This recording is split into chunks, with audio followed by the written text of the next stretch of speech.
various locations via the miracle of Skype, it's the 40th anniversary season of the LTN Hour. Let's talk NASCAR with your host, Todd Bailing, co-hosts Brian Schmidt, PJ Noodleman, and producer Dangerous Dan Margetta. Call the show anytime at 414-421-7901. And now, the creator and host of the fastest hour in radio, Todd Bailing. Hey, it's a big day for us in Wisconsin. We've got ourselves a race. We had one yesterday. We've got one today. The boys are at the track.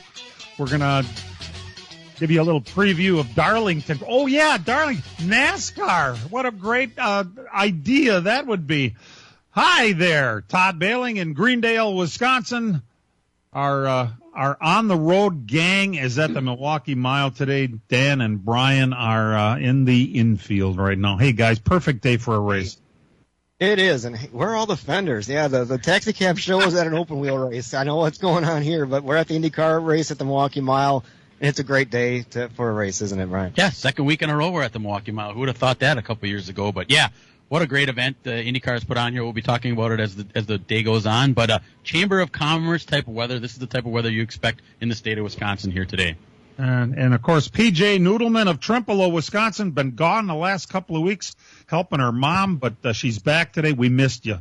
Well, thanks for allowing me that time to help her out, and excited to be back to hear what the boys have going on over there at the mile. It's open wheel racing like that at those speeds is pretty scary sometimes. Yeah, I actually went to the race yesterday and have some comments about it later, but we'll get into that. We are racing. I say we as in, let's talk NASCAR.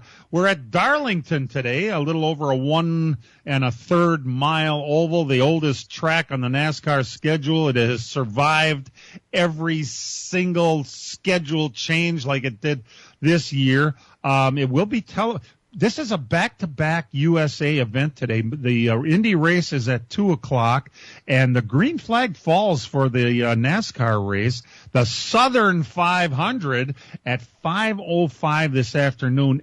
Think about this. The weather is going to be in the 90s. There's a 20% chance of precipitation, which usually means it's going to be very humid. At those speeds, for that 367 laps on a 1 1/3 track, it is a 4-hour endurance race. And if you don't think that's going to play into it, you're mistaken. It's exactly what NASCAR wants at this point. And it's the last race before the playoffs. It turns out there's pretty much three cars in play.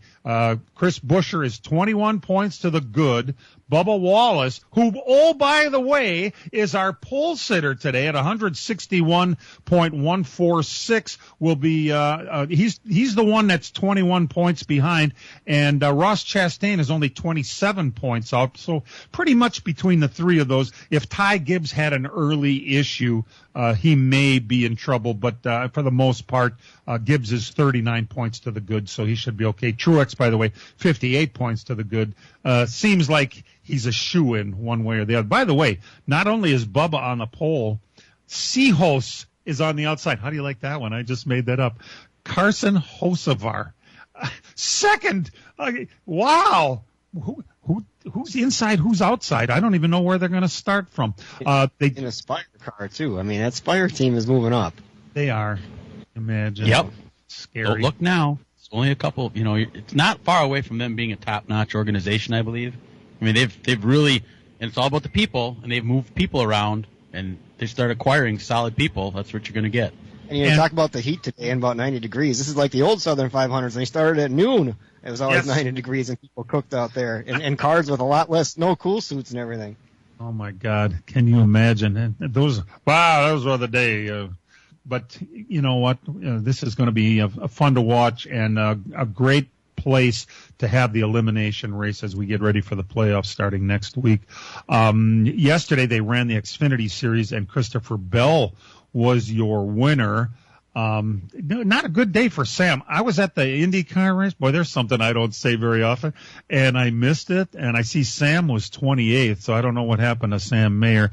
And this week there was a bunch of crying from Chevrolet. Supposedly they're really mad at Clark Kent, our own Parker Retzlaff, for pushing a Ford to a win and blah, blah. Listen, who would you rather have behind you with a green-white checker at Daytona, Parker Retzlaff or Christopher Bell?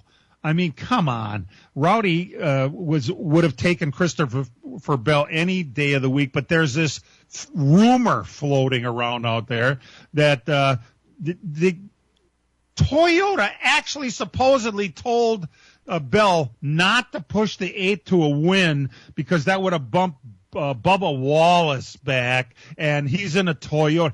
Yeah, I believe that happened. This crap? I believe that happened. I believe that the manufacturers are getting more vocal and more involved. Well, I think Parker was fine last week. He's trying to. I think it was fine too. Yeah, he was going for the win, and I think when it's everybody has said that when there's like 1 or 2 to go, it's gloves off. It doesn't matter. You're going for the win, and I think anybody who's putting him in the grill to fire him up is full of caca. Now, on the other hand, yesterday in the Xfinity race, old Clark Kent finished 36, blew up one of them Chevy engines real early. Dan, what do you think? I hope they didn't put their grenade in the car to show the kid a lesson. I don't think they did that.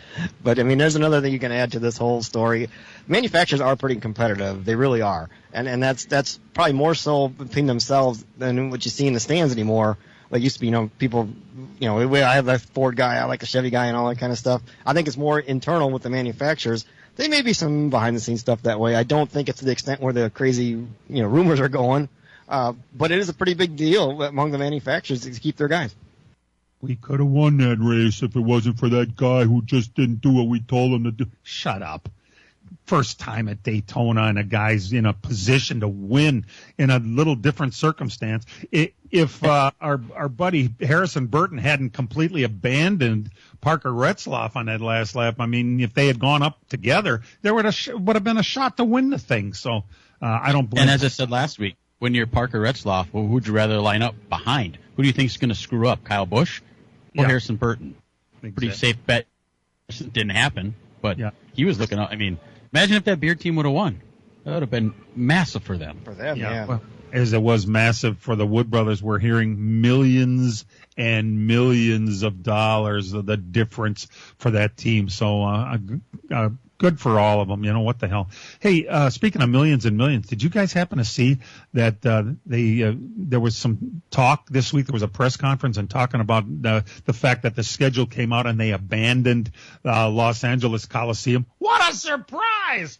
And they talked about using the same terminology, or as Trump would say, millions and millions of dollars they lost racing at L.A. It wasn't about making money. It was about racing at the L.A. Coliseum and doing something different and all of that. So are we surprised? No. What we are surprised at is some of the things that happened on the schedule for next year, which over the course of the program or over the course of the next couple of programs, we'll dive a little more into what happened. What really what is important to us is that Milwaukee has been left off of the truck schedule for the future, and maybe before this program is over, we will be able to ask some pointed questions of the right people about all of that. But it's been replaced with Rockingham, which is, I think, kind of neat, and Mexico City.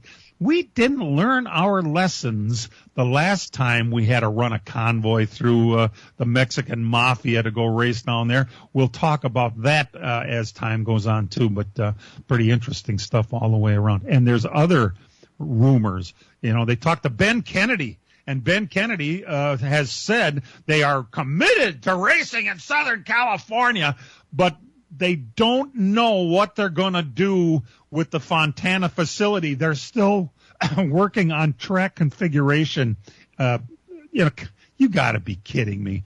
Still unknown. In the meantime, they're talking about putting a road course in downtown San Diego. Oh, my God. We're not learning any lessons at all. We're glad you're tuned in. The boys are at Milwaukee. We're going to talk some IndyCar stuff. Hang in there.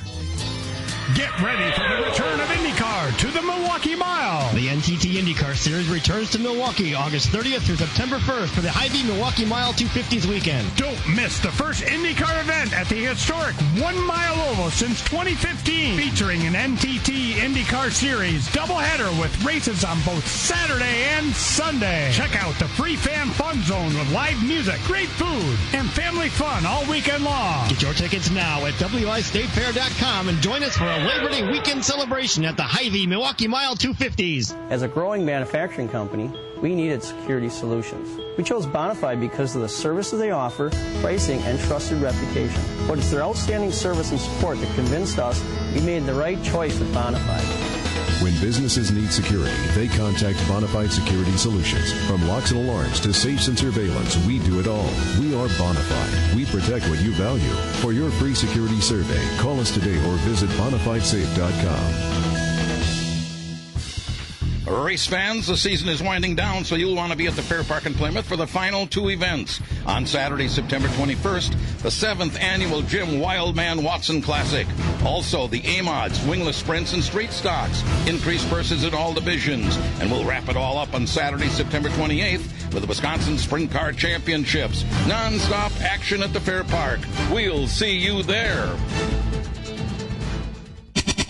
This is The Herd. Wow, wow, wow, wow, wow. With Colin Cowherd. I've got tape, archives, and articles. Not us, the rest of the media, made the Falcons a piñata. How can you not sign Belichick? Because Raheem Morris is younger, more offensive-friendly. Look at New England's roster. Bill controlled it. It is anemic. This is The Herd with Colin Cowherd. Weekdays 3 to 6 on the Big 920 and your iHeart Radio app. Dan and Brian are right outside of the media center, and the guests are lining up. And this is pretty cool. Merrill Kane, who is the communications director for the event, is joining the boys right now. Merrill, great to have you. And things are going pretty good. We've got some good weather for you. Yeah, I don't know if you guys planned this or not. We might have to thank you, but it's Chamber of Commerce weather here today. It's wonderful. Like yesterday was beautiful. Sunny skies and about 80 degrees, but we're even a little bit cooler and not a cloud in the sky, so we're really excited to go racing again today here at the Milwaukee Mile. One day in the books here, yesterday. I thought it looked like a successful event. How does it look from your end? Yeah, it was tremendous. I mean, we're wondering how the track was going to run, honestly. The teams were here about a month and a half ago for an open test, both NTT IndyCar Series as well as Indy Next by Firestone, and it ran well, but we weren't sure how it was going to groove in, if there was going to be a couple lanes. But as things panned out yesterday, it turned out to be a great race. And man, I'll tell you what, it was one of the most entertaining races we've had this season. In fact, we were looking at some of the numbers here, and we actually set records for the amount of passing here yesterday, over 660 passes, 667, which was a season high for the NTT IndyCar Series. It was also the most passes for position this season, 326, which is an all-time record for the Milwaukee Mile here. And then when it comes to drivers themselves, Connor Daly made over 51 on-track passes. That's a season high for any driver this season. So I would say it raced pretty well. I would say, yes, definitely. And just listening to the fans here, I think that was the biggest thing that struck me. I've been to Road America for years, and that's such a big place. You don't hear it. But in the grandstands, right at the end there when Will Power got right by Pat O'Ward, I mean, the crowd roared. Yeah. They all stood to their feet. They're cheering. The fans here in Wisconsin are very passionate about their IndyCar racing. They are, and that's a huge reason why we wanted to come back here to the Milwaukee Mile, right? And the partnership that we have with the state of Wisconsin and Wisconsin State Fair Park as our promoters, we want to tap into that passion, right? We've heard it from many of our fans for many years, and that's why it's so important to come back to this market. But it was great to see so many people turn out yesterday. You mentioned the grandstands look great. I think we're going to have another good crowd here on hand today with another great weather, but it's also the free fan zone. Going through there yesterday, we did a fan forum with a few of the drivers. We had Elio Castroneves up there, a guy who's had a lot of history here, Townsend Bell and James Hinchcliffe from NBC Sports, former drivers, and just some of the great questions we got, people who are so knowledgeable about IndyCar racing, the history here, what the sport is like today, who the stars are, anything from the aero screen to the hybrid system, and what the grid penalties were going to be like for yesterday's race. I mean, it's really educated fans. You guys know this. It's a great motorsports market, and we're really excited to, create this new era of IndyCar at the Milwaukee Mile. You mentioned that fan forum and the fans and bring the drivers out there. There's a lot of great personalities in IndyCar that I think a lot of people haven't really discovered yet. That post-race press conference last night, we've been through a bunch of them, and usually it's just straightforward, how'd you finish? Yeah. But those three guys interacted with each other, and it was actually a lot of fun. Yeah, those guys. It was a great podium. Yeah, so Pato O'Ward, obviously, very, very popular Mexican driver, one of the young rising stars of the sport, and he's the future of IndyCar and really the president of IndyCar too. He's had kind of an eventful week with everything going on with the team, and then some controversy with the Mexico race with NASCAR and all that. But I think it was a great way to for him to kind of welcome everybody back, and then also Will Power, still going strong in IndyCar. Always a great personality that people have kind of got to know. Won here back in 2014, so people know him a little bit. And then also Connor Daly, who hasn't had a podium in a number of years, and for the Juncos Hollinger team, that was a huge finish for them. So, yeah, it was a lot of fun. And we've also got another fan forum that's going on today, so anyone who's coming out to the track today, we highly encourage you to go out to the fan zone. The Blue Moon on the Blue Moon Tavern is going to be hopping with their stage at 11:30. We're going to have both Bobby and Graham Rahal, so guys who are know their way around the Milwaukee Mile a little bit. And then also Joseph Newgarden, our two-time Indy 500 champion, will be out there, and Romain Grosjean as well. So, one of the international stars coming over from Formula One. So I think it's going to be another really good one. So that's at 11:30 today. If you're coming out to the track, make sure you come and check it out. And this is just the beginning. I mean, next year we already have our date set. It's going to be, the week before, which we'll get to all the controversy surrounding that, which really isn't a whole lot of controversy later.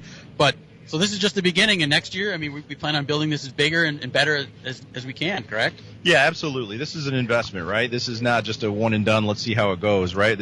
We've all worked so hard to get to this point and create this great event. We want to build on it, right? Keep going with it. There's a lot of momentum that we have from yesterday that I know we'll build on today, and we really want to carry that forward into 2025 and capitalize on the passion that we see from all the fans here in Milwaukee. So rest assured, this is going to be here next year, as you mentioned. It's going to be a week earlier, so not on Labor Day weekend, and we're going to have a lot of energy and excitement, I think, going into next season. And I think it's important for Penske as a group to be here in Milwaukee with IndyCar because of the history and the short oval. I mean, it's one of the greater short ovals, I think, that provides a decent race because you had a lot of traffic we saw yesterday. The leader, nobody really got away. Even when the leader got out front, as soon as he hit lap traffic, everybody came back in, and the race was pretty close for the whole thing. So I think it's important to be here in Milwaukee, and I think you guys really want to be here. Yeah, I think the feedback we've heard from the drivers all weekend is it's one of the most unique ovals they've ever been to, right? It's flat. It's got, changing surface, right? It races really well, as we saw, and I think that, we've set the table for a good future. And you talked about it. There's such great history here, right? I mean, the oldest speedway in the world, in some place that IndyCar has tremendous heritage and history, right? Competing here since 1939, 114, now 115 races in the books for IndyCar.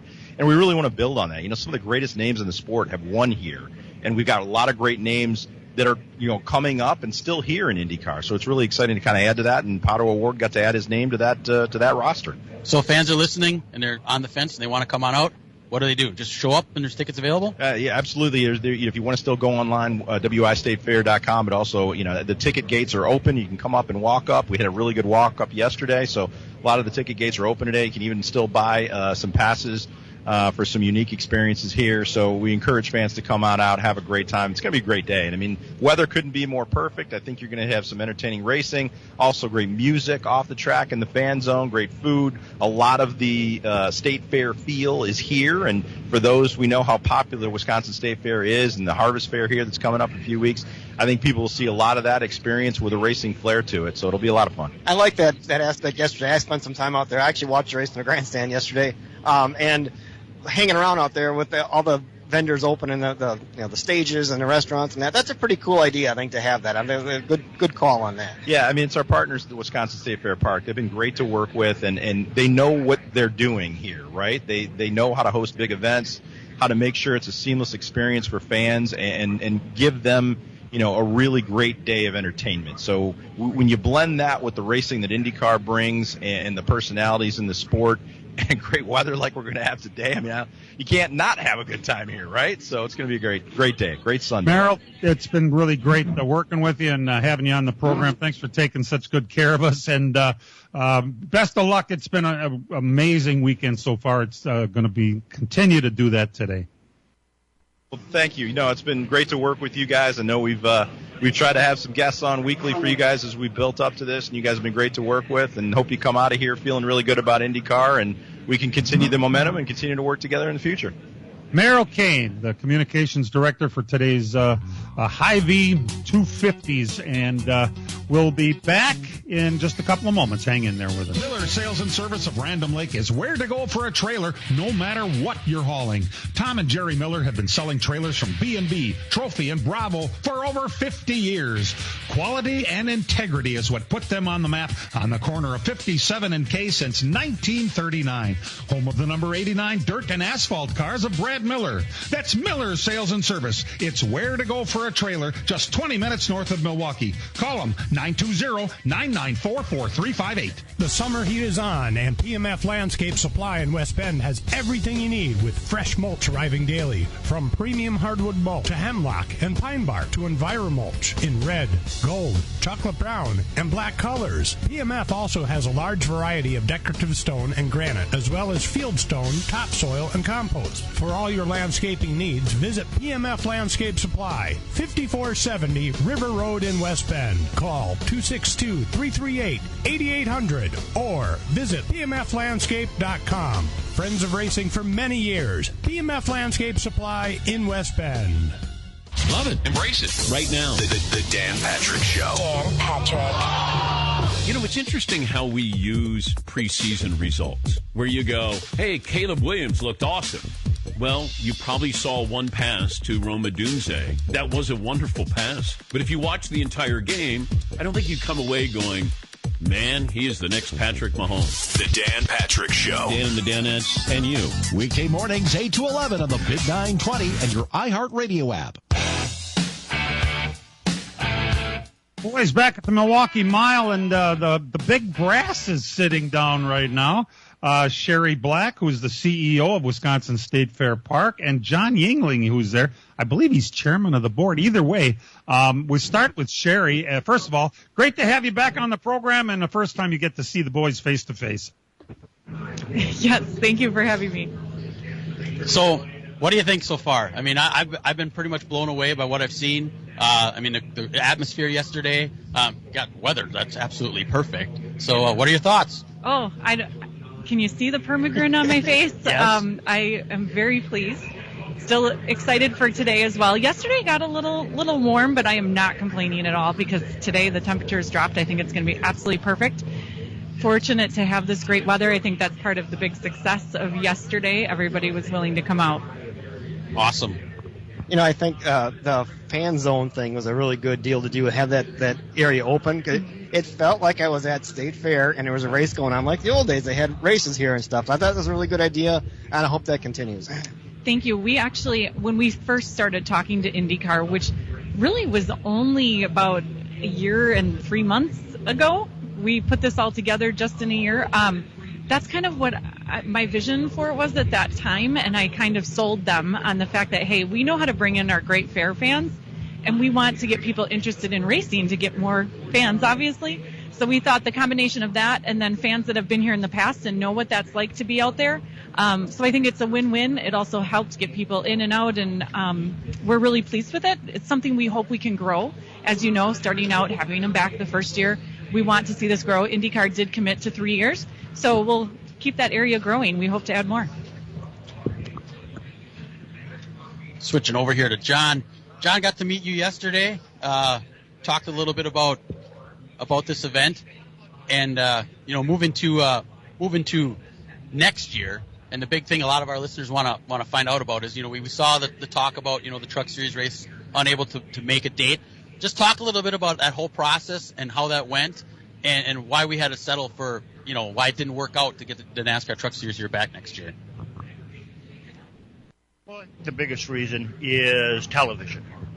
with the Indy circuit moving from NBC to Fox, Fox being a major television network for the NFL.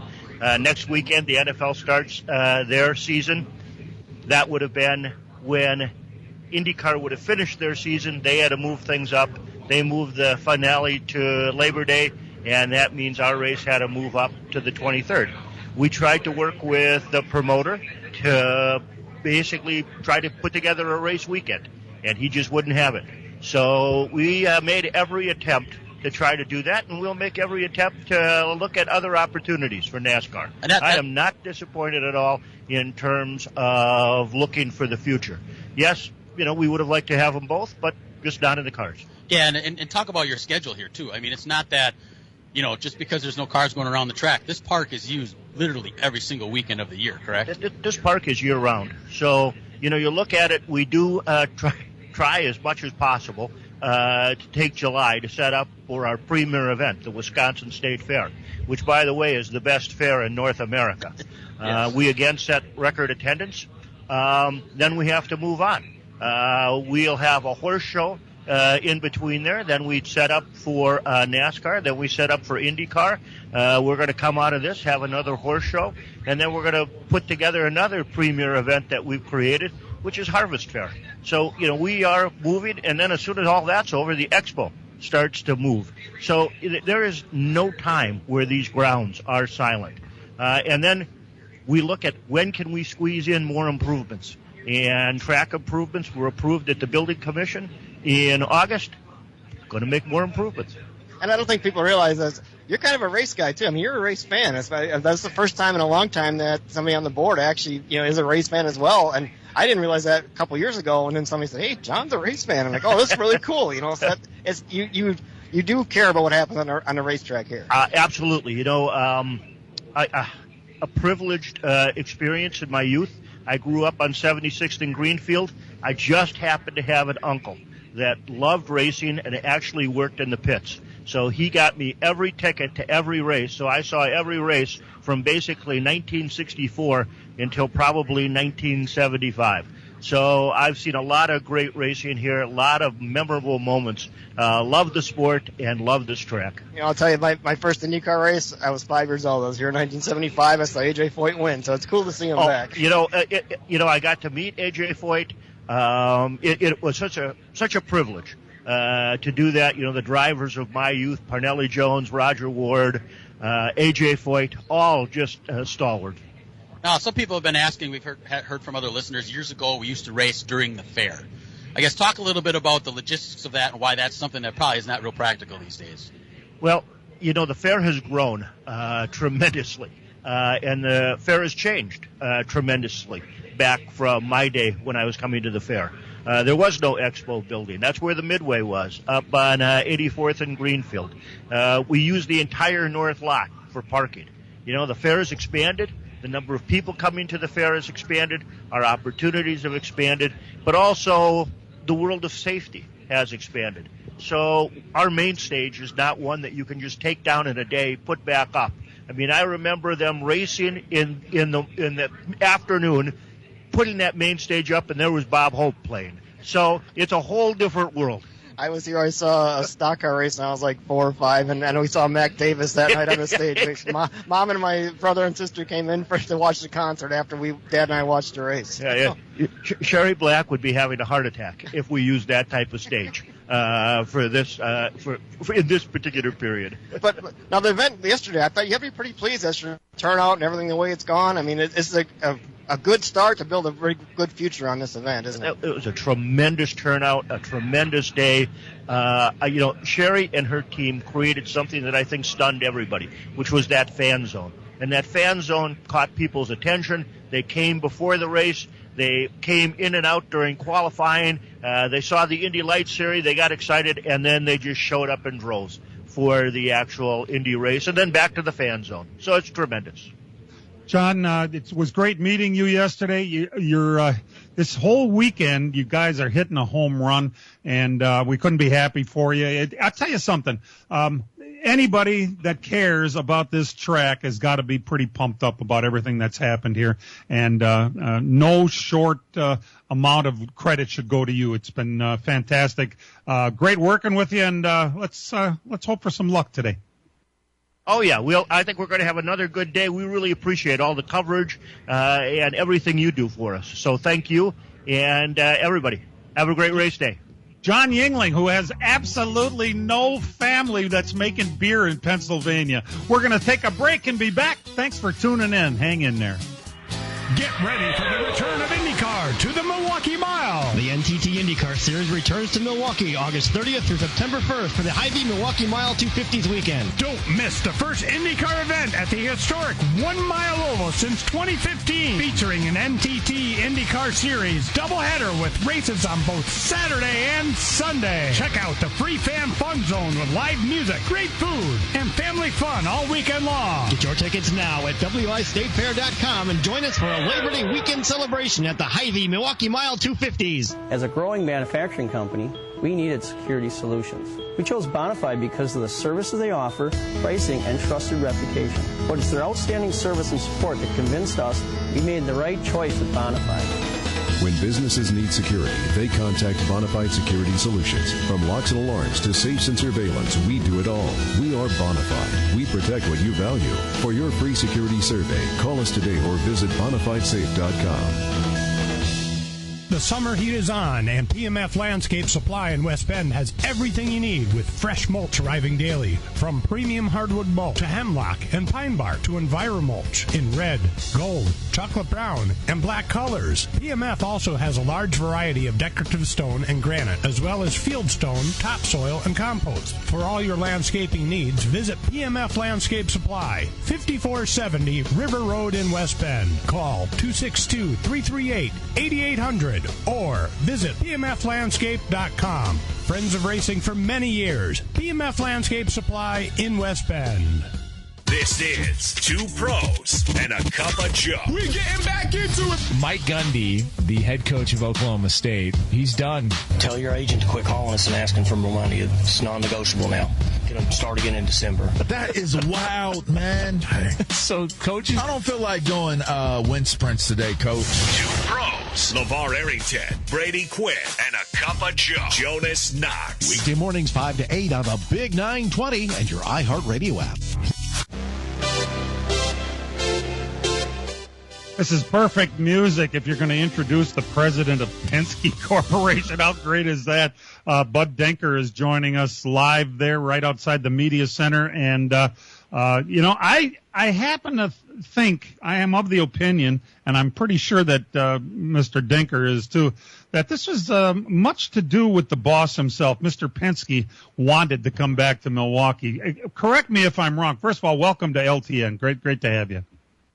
Well, great to be on your show this morning, and thank you for having me. And you're absolutely right. Roger and I have been talking about coming back to Milwaukee for several years. And 4 years ago, we bought the IndyCar Series and the Speedway down in Indianapolis. And since then, it's been where should we be going in the future, and where should we be racing for either good markets but also great racing. And this racetrack, as you know, has been here since 1909, IndyCar since 1939, and the great names that have raced here and won here is just iconic. And it's been dormant for the most part for 9 years, except for a couple truck races and an ARCA race. And we came back, and with the governor of your great state and the mayor, and of course, as you just talked to John Yingling and Sherry Black, we put a great partnership together. Our cultures matched quite well, and from there, it was got to fix the track. It needed a lot of improvements and a lot of safety improvements in the last 10 years. We did that, and now it looks like a new 100-year-old track. Yeah, talk a little bit about like the scheduling of how we put this together. A lot of fans, I hear it from my dad, who's in his mid-70s. We should be racing at Milwaukee the week after the Indy 500. That was always the tradition of it. Just talk about what went into putting the schedule together and how this race is fitting now towards the end of the season versus the beginning, and how that ties into Road America, who's now moved to the other side of it. It's a good question, because you want to keep separation between the two big events here in Wisconsin. You don't want to have Road America 1 week or 3 weeks away from this track here. So that went into a lot of decision making, because Road America likes their schedule now in June. Great for the campers, great for the people that go there and stay there for almost up to a week, as sometimes you guys know. So we had to have a separation there of a few months, and that's how we found this date. And now next year, as you know, it's not going to be Labor Day, which I think is a good thing. You know, Labor Day is a tough weekend. Last weekend of the summer, kids go away, people go away. Having it now a week earlier, we're not up against football, not up against Labor Day weekend. We're 2 weeks after the state fair, and there's no truck race. So share a wallet is different next year. So all those factors are going to go into this thing. I'm predicting a sellout next year because of how big the crowds looked yesterday. Yeah, they were pretty impressive to come here for a first-time event, and today's they say even more than yesterday. How was this whole thing perceived as far as by the series, by the drivers? A lot of them have never driven here before. We have like 3 or 4 that only had laps at this track. Now they had a race under their belt. They're aware of the history of this place. What were their thoughts when you said, "Hey, we're going to go back to Milwaukee next year"? Well, you know, back to your point about the iconic people who have won here, Gurney's, every Unser's won here, Andretti. Jim Clark won the first rear-engine IndyCar race here. Dallenbach's won here. Pato Ward said yesterday, I'm now among that list of legends that he grew up idolizing. And he's very young, as you know, but he knows these histories. And now that's there. They had unbelievable racing yesterday. There were more passes yesterday on this track in the history of IndyCar racing. So the tires got it right. The strategy got it right. I was concerned. I went into this thing concerned. Are we going to get the fans back? Is the racing going to be competitive? How's it going to look? Every one of my fears were allayed yesterday by the fact that the crowd was huge. What the drivers loved the most, besides the competitive racing, was the spirit of the fans. And that area out there, the fan zone, with all the restaurants and the uniqueness of the State Fairgrounds Park, they were here last night till 11 o'clock enjoying themselves. Were you one of them as well? I was one of them. There you go. Okay, not me. I left about 9:30, but the bands were going on.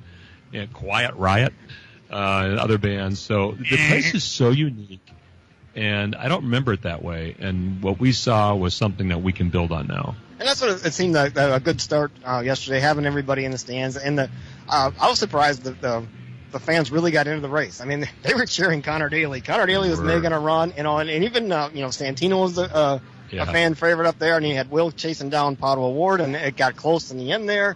Like I said, nobody really got away and ran away and hid when you're a leader. I mean, you got a little bit of a lead, and then they caught traffic, and you were able to catch there. And the 3 and 4, I saw some 4 wide stuff at one point, and the 3 wide out of the corners. I didn't expect that coming back. I was kind of like, well, let's see how it's going to be, because these guys have never been here, and these cars are pretty, way faster than we're used to running here. You got it. But I thought it was a pretty decent deal. Well, the competitiveness of the race. We tested here a month ago, that's why you test. You test the tire. You test the setup. It wasn't a very good test because the cars couldn't pass then. Firestone went back with IndyCar and developed a new tire. And yesterday it degraded. You want a tire to degrade here after a period of 30 or 40 laps. And that happened. And that causes you to catch lap traffic. It causes you to make these dive bomb moves we saw yesterday as well. Some worked, some did not work so well. And we don't want to see a parade here. We want to see competitive racing. And yesterday with 700 passes, we got that.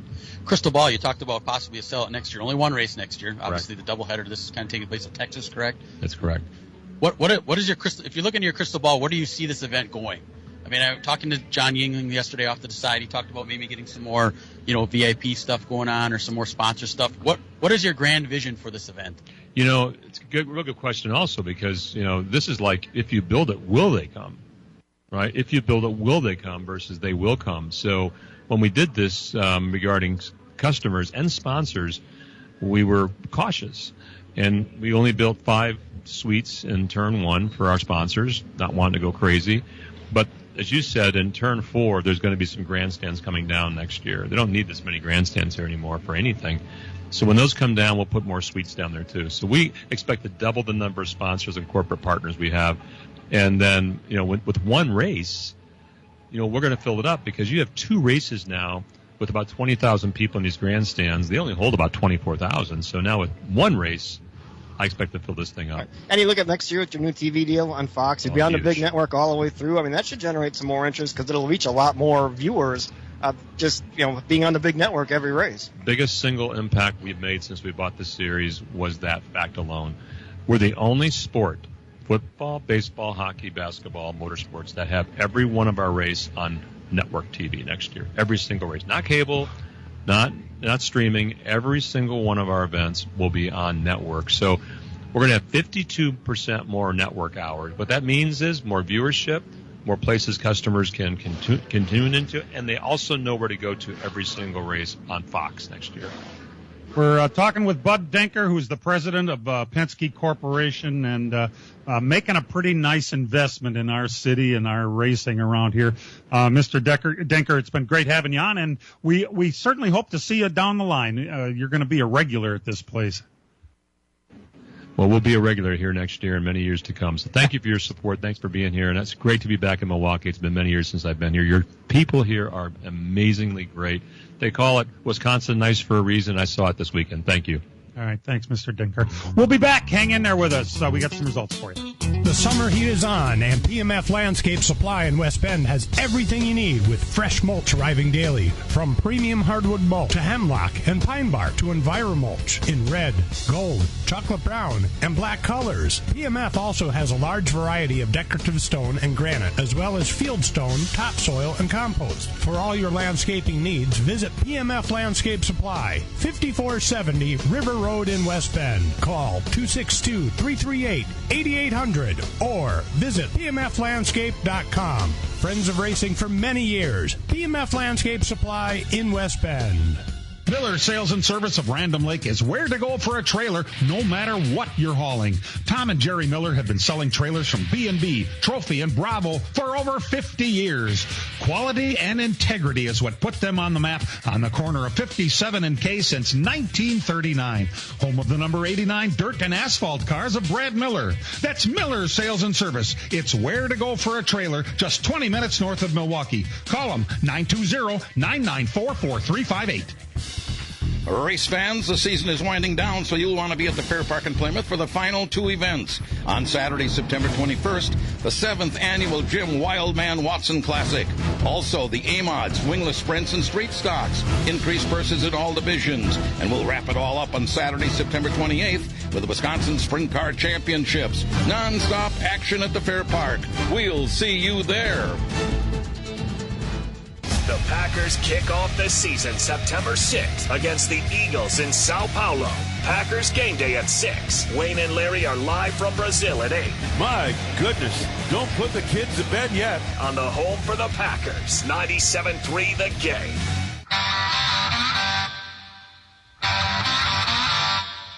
And now the LTN Hour presents Dirt on the Dirt with Brian Schmidt. Still a busy week of dirt track racing across the country as we start to wind down, especially around here.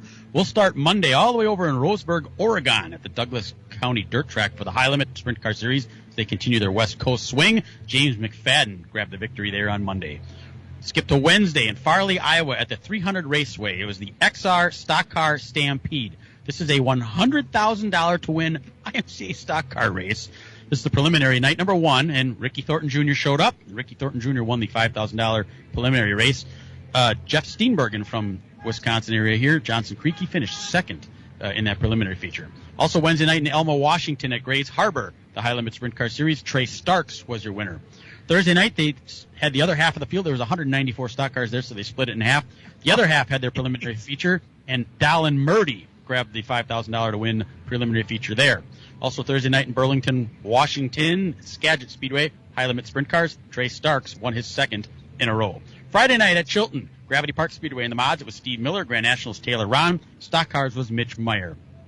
Seymour, the Outagamie County Speedway, late models were there. Justin Ritchie grabbed the win. The IMCA Modifieds went to Brian Mullen. Stock cars went to Austin Jansen. Farley, Iowa, 300 Raceway. The XR Stock Car Stampede, $100,047 to win.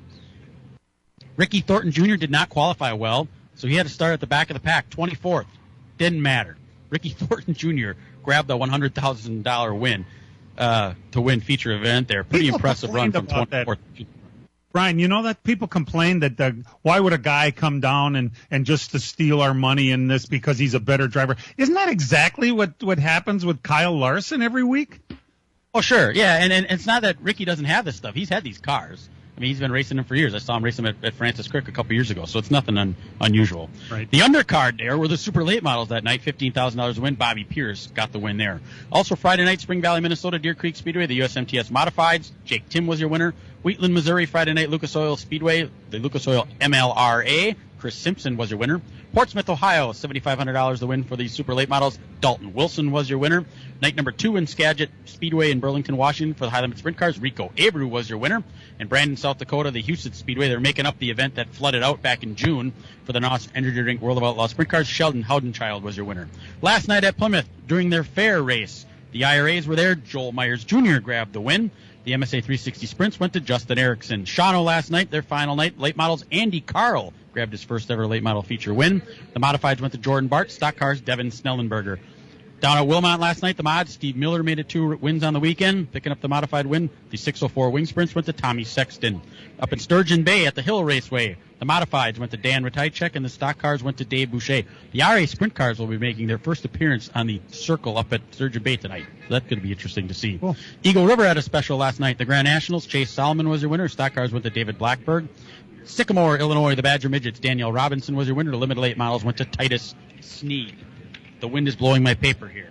Spring Valley, Minnesota last night for the USMTS Modifieds. The feature winner there was Jim Chisholm. Farley, Iowa last night, the XR Super Series, the Yankee Dirt Classic, $50,000 a win, only $50,000 for the super late models last night. Ryan Gustin got the win there. Fairbury, Illinois, the Mars Dirt Car Series, $5,000 win. That went to Shannon Babb. Modifieds Cole Followay. DuQuoin, Illinois, at the big mile oval dirt track there, the USAC Silver Crown Series was the headliner. Justin Grant grabbed the win. $100,000 to win last night in Skagit Speedway for the high-limit sprint cars. Rico Abreu grabbed that big money. And finally, Brandon, South Dakota, Houston Speedway for the NOS Engineering World of Outlaw sprint cars. $25,000 to win. Carson Macedo was your winner. Bill Baylog was there, and he finished 5th. All right. That's everything for this week. In the asphalt world, last Sunday, Todd at Slinger, the super late models, Brad Miller won. Yeah, it was a very popular win for Brad. And, here's a guy in his 50s still racing 2 different, venues. I mean, he's running trucks, he's running dirt cars, he's running Slinger all regularly and winning everywhere he goes. And I said to him after he wins, this is the best year you've ever had. And he said, you haven't seen me in the 2000s. Yeah, dude, but you didn't win the Slinger Nationals among all those other wins back in the 2000s. So a very popular win. And tonight we go for a championship at Slinger, the super late models. So it'll be a big night for us out there, PJ. Awesome. ARCA also ran at the Milwaukee Mile last Sunday, and William Sawalich was the winner. Thursday night, the Wisconsin International Raceway had late models and super lates in action. Brent Strelka was the winner for the late models, and Jordan Thiel was the super late winner. On Friday, no racing really anywhere on Friday. Last night, the ASA Midwest Tour at Dells Raceway Park for the Jim Sauter Classic. Max Kaler, Kawicki Driver Development Program, picking up that big win for him. And the Midwest Trucks, James Lynch was your winner there. Jefferson also ran last night. The late models, Shane Radke Jr. was the winner. And then at Cordele Motor Speedway down in Georgia, Bubba Pollard won the pro late model race there last night. Still winning races. That's pretty cool stuff, Indeed. That's it. There you are. So, as I mentioned, we'll see many of you at Slinger Speedway tonight. It's a big night for us, and I think it's right now first and second in the points are both named Prunties. So it's going to be quite a battle right there. But fun to watch all the same. And so don't forget it's Labor Day weekend. So what that means at Slinger after after intermission. Fireworks. Fireworks! That's for Ed. He loved coming to the fireworks every time. So they're good fireworks. They are, and it'll be a big night for us. Going back to some NASCAR news, believe it or not. All right, what is this? Think of these cities and tell me what they have in common: New York, Las Vegas, Nashville, Charlotte. What is that? It seems to be a trail, doesn't it, guys? The convention is going to Charlotte, back in the homeland. Pretty amazing. Banquet, you mean? The championship. I mean, again, at the convention center. I'm sorry, yeah, the banquet at the convention center. It's good, I guess, for those folks. I don't know. It seems like a long way from New York City. It was a long way to get there, but it's going to be on Friday, the 22nd of November, but it's not going to air on television until the 24th. The difference between the last couple of years at Nashville, where they only had it on Peacock online, is it's actually going to be on television on the CW. That's different, isn't it? Yeah, I think 2 days later, right? Yeah. Nothing live. That's the other side of it. But and as we mentioned, the schedule came out for all series. And the one rumor that we were interested in is what was actually going to happen with Rockingham. It's a high banked 1 mile track. It's a pretty cool place, and they'll be back there with the trucks and Xfinity series. So we're pretty excited about all of that. We're going to take a break and come back, talk a little bit about Darlington, give you our very well thought out picks for this race, and I'll give you my take on Indy cars. We'll be back. Miller Sales and Service of Random Lake is where to go for a trailer, no matter what you're hauling. Tom and Jerry Miller have been selling trailers from B&B, Trophy, and Bravo for over 50 years. Quality and integrity is what put them on the map on the corner of 57 and K since 1939.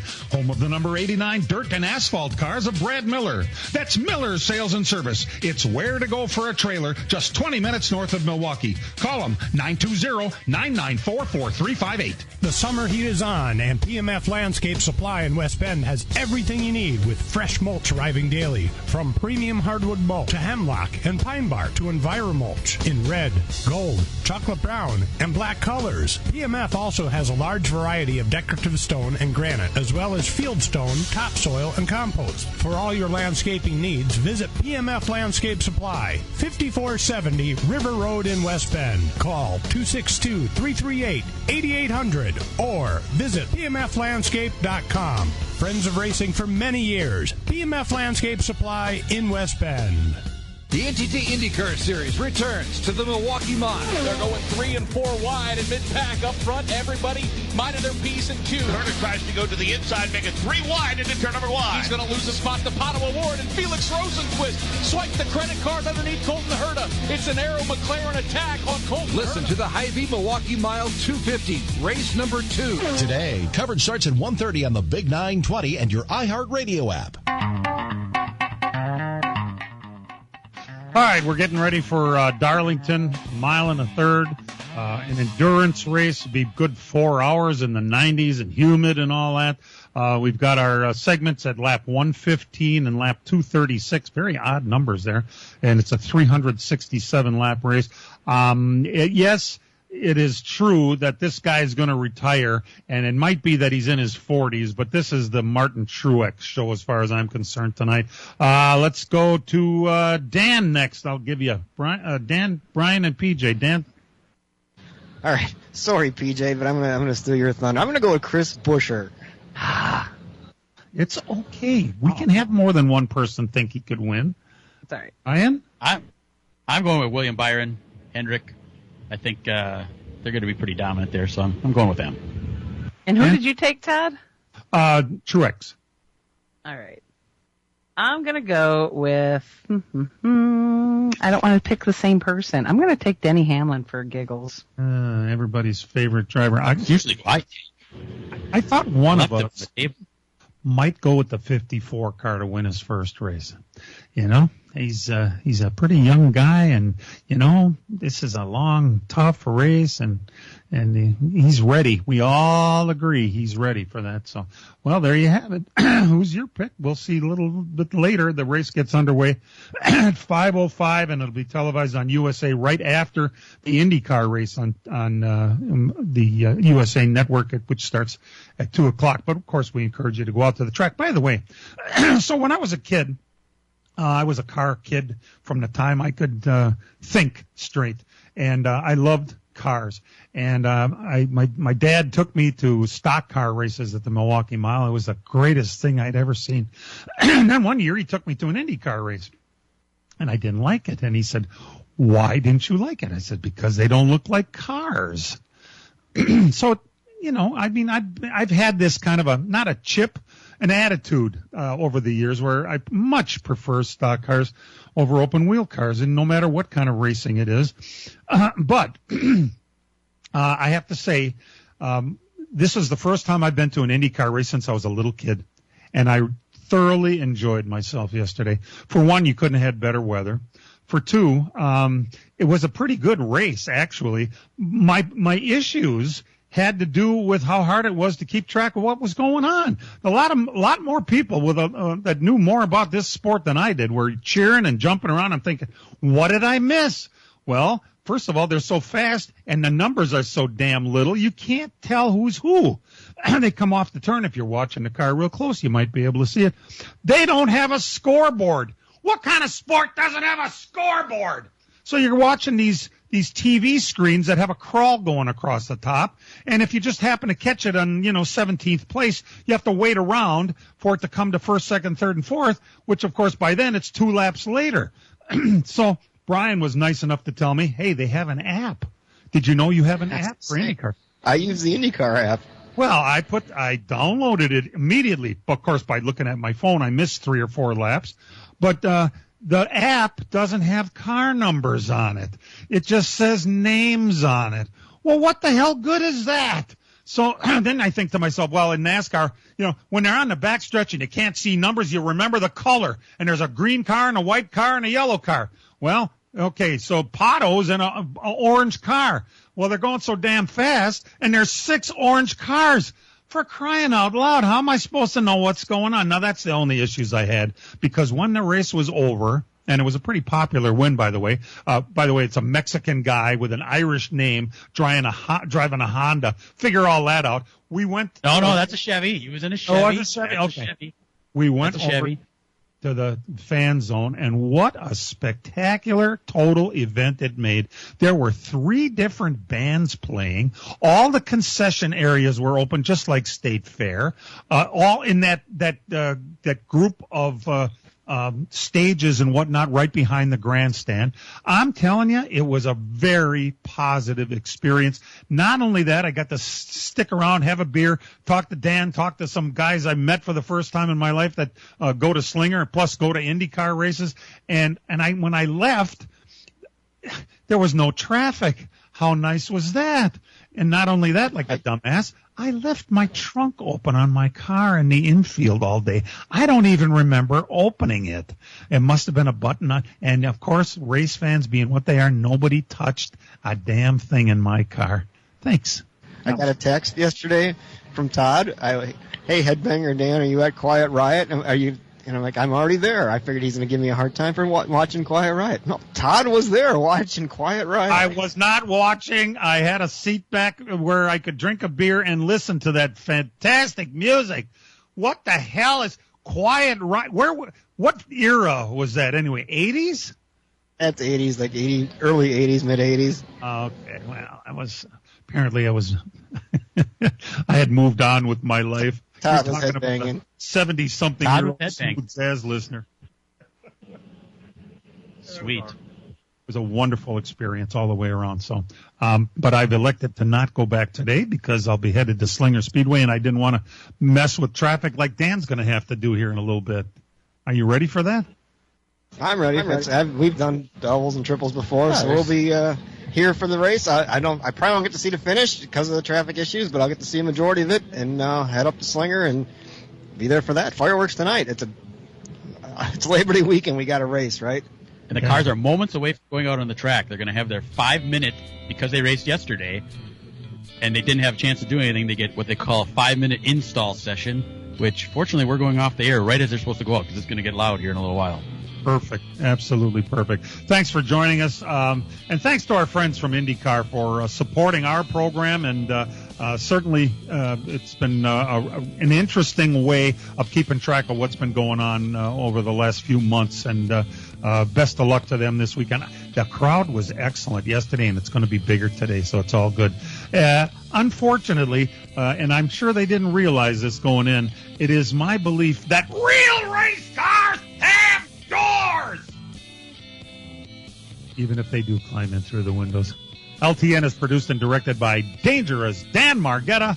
Our engineer is Matt Losey, and for all of us involved with this program, thanks for tuning in, and we'll see you next week, everybody. This program has come to you live from multiple locations via Skype. Any and all comments expressed on this show do not necessarily express the opinions of this station, its employees, or advertisers. Your comments are always welcome at mail@ltnradionetwork.com. Find us at facebook.com/LTN Radio Network. And thank you for your support since 1985.